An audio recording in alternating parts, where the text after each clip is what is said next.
Tan number म्हणजे tax account number. Tax account number हा basically कोण वापरतं? जी व्यक्ती एखाद्या व्यक्तीला पेमेंट करताना जर त्या व्यक्तीचा TDS डिडक्ट करत असेल तर त्याला तो टॅन नंबरच्या अंतर्गत भरावा लागतो. आता या ठिकाणी एक एक्झाम्पल बघू. एक कंपनी आहे, ह्या कंपनीला एखाद्या प्रोफेशनल व्यक्तीला किंवा एखाद्या व्यक्तीला सॅलरी द्यायची असेल तर त्या कंपनीला त्या व्यक्तीचा एक TDS डिडक्ट करावा लागतो.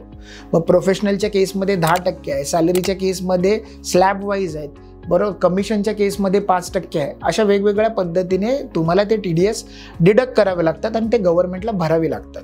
तर तुम्ही जर लायबल असाल त्या टॅन नंबरसाठी, त्या टॅन नंबरचे काही क्रायटेरियाज आहेत. जर तुम्ही लायबल असाल तर तुम्ही ज्या व्यक्तीला पेमेंट करताय तुमच्या बिझनेसच्या माध्यमातून तर त्याचा TDS डिडक्ट करून पेमेंट करणं गरजेचं आहे. अन्यथा तुम्हाला तो पूर्ण एक्सपेन्सेस हा डिसअलाव केला जाईल आणि त्यामुळे तुम्हाला इन्कम टॅक्सचा फटका बसू शकतो.